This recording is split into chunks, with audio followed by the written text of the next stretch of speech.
Greetings everybody, my name is Great British Geek, and of course, as I'm sure you all know, unless you've been living under a rock, that Pokemon Go is now everywhere. It's the latest craze, and wow, oh my god, the world is a mess. Now, I won't lie to you, Pokemon Go is definitely a fun, innovative, and all-around nice game. However, in my opinion, the DS games are far superior. And if you're like me and were actually a Pokemon fan before Pokemon Go came out, and you're not just some horrible hipster following the trend, then you've probably reverted back to the good old Nintendo DS. I myself have gone back to my old DS and have gone back to my previous Heart Gold save file. This is probably from about 2012-13, and I've been playing it non-stop. I've been catching legendaries. I caught a bloody Mewtwo the other day, achievement of my life. But it's also got me thinking about, the DS games really are better, and I have nothing against Pokemon Go. I caught a Ponyta this morning right here in my room, which was great because I like Ponyta.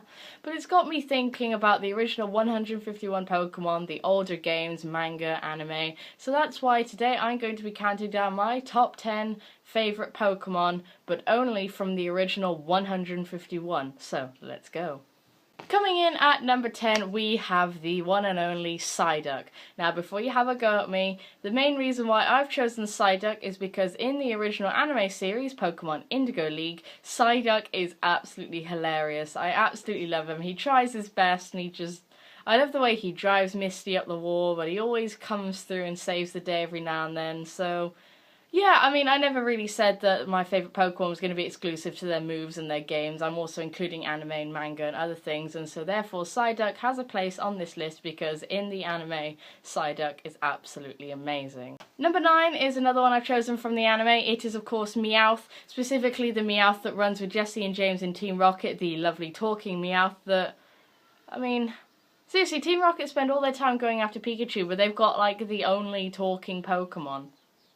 But I've mainly chosen Meowth, and specifically the Team Rocket Meowth, just because once again in the anime he is absolutely hilarious, a great character, although I believe his sole purpose really is just to cock-block Jessie and James. But regardless, in the anime I absolutely love him, so Meowth gets number 9 on this list.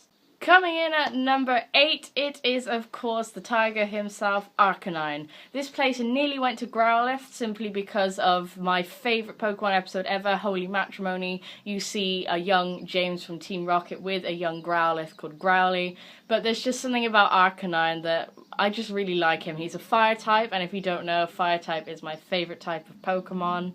And he just looks great. I mean, just take a moment to look at Arcanine.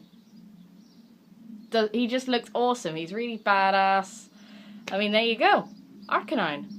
And at number 7, we have the fossil himself, Aerodactyl. This guy, once again, I mean, he looks so cool. He's a big prehistoric fossil type. He had a great episode in the original anime series.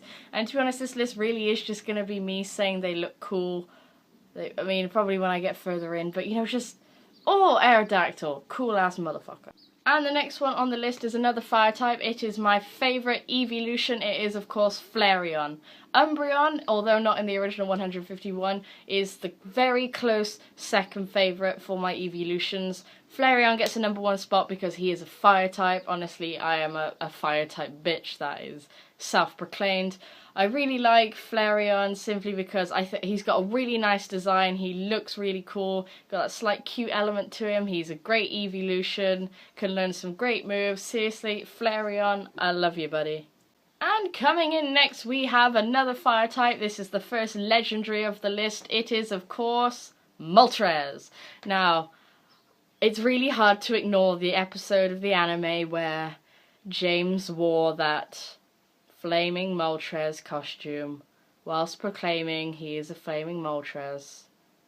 And seriously, that costume had an incredibly tight crotch. How can you not ignore that? I caught a Moltres in Pokemon Heart Gold a few years back, and he's a legendary bird. He's a fire type. He has great moves. I mean, seriously, ancient power. Wow.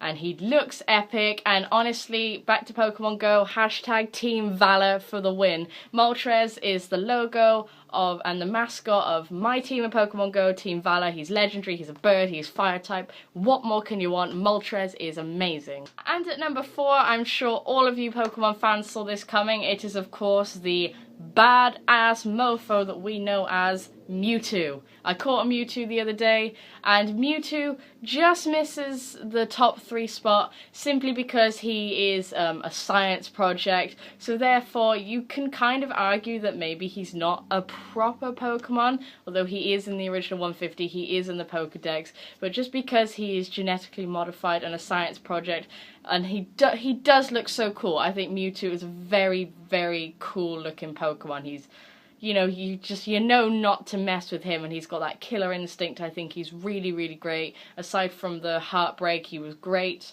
in Pokemon the first movie, but he just misses the number 3 spot, and I think that's probably just because of the whole science project thing, but he's still really cool. That doesn't make me love him any less, but I think you'll all guess who's coming in at number 3. And I'm sure you all guessed right, coming in at number 3, it is of course the one whose genetics made Mewtwo what he is. It is of course Mew, the final Pokemon to appear in the 151 Kanto Pokedex. Mew, Mew doesn't look like much. He's small, he's pink, he has a tail, he's got a cute face, but Mew, one of the most powerful Pokemon, in fact probably the most powerful Pokemon, his genetics were basically responsible for creating Mewtwo. Very powerful Pokemon, great in the first movie. I like his design because normally now I get annoyed when the legendary Pokemons just are kind of. I like let me start that one again. I like legendary Pokemons to be like really big and badass looking, like Entei or Moltres. Just like the really, at least big and bold and very different looking, and I don't think Mewtwo quite has that, but Mewtwo's design is kind of, I guess, alien in a way, so I think that is kind of why I like him, because it's kind of contradictory to myself and the fact that I like big and badass looking legendaries, and Mew is not that, and then that's also kind of why I like him. I don't know, but Mew gets the number 3 spot. Coming in at number 2, it is the final evolution of everybody's favourite starter. You have Charmander, you have Charmeleon, but what's in the number 2 spot? You guessed it, it's fucking Charmander. Not Charmander, Charizard! Right, Charizard. Sorry, it's because I said Charmander earlier. Right, Charizard gets the number 2 spot. Badass looking dragon Pokemon. He is epic. He was an asshole in the anime, but that was kind of funny to watch Ash have to deal with him. He's badass looking, he's a big dragon, he's a fire type, he's one of the best starters, one of everyone's favourite starters. All around good guy, you gotta love Charizard, and he gets the number 2 spot. But you're thinking, well, who, in my opinion, beats Mewtwo, Mew and Charizard? Well, you'll have to wait. The moment you've probably not been so excited for, but it is the number 1 spot, and it goes to my all-time favourite Pokemon. It is Rapidash. Now, I'm very biased towards Rapidash, and for those of you who know me, you can probably already guess why Rapidash is my favourite. Starting off, obviously, he's a horse. I love horses, and on top of that, he's a fire type, he's in the original 151, and he looks awesome. Rapidash, for me, pretty much ticks all of the boxes, apart from being a legendary, but seriously, I absolutely love Rapidash. Whenever I start any form of Pokemon game, if there's a Rapidash in there, it's what I go for. I got loads in Heart Gold, I've almost got one on Pokemon Go. For me, it's all about Rapidash, and, he doesn't get that much attention. I feel he's quite underrated, but for me, Rapidash has always been, and probably always will be, my favourite Pokemon. So, there you go. And some honourable mentions, of course, go to Ponyta, Arbok, Pikachu, Dragonair, Jigglypuff for the anime, and Snorlax, because, well, Snorlax is quite relatable. But, of course, if we're going for relatable Pokemon, then obviously Magikarp. So, please feel free to let me know in the comments down below which are your favourite Pokemon. Are there any of your favourite Pokemon that made it onto my list? Are there any not on my list that you think should appear, but remember guys, this is just my opinion. I'm not trying to say that Rapidash is the best and most powerful Pokemon out there, because I know that he is not. I know Mew and Mewtwo and Moltres and all that would absolutely kick Rapidash's ass. But seriously guys, feel free to like and comment below. Let me know your favourite Pokemon, let me know your least favourite. Hopefully it's Mr. Mime, because Jesus Christ, Mr. Mime, what are you? But anyway guys, thank you so much for the support, thank you so much for watching, and remember, embrace the weird and stay geeky. Goodbye.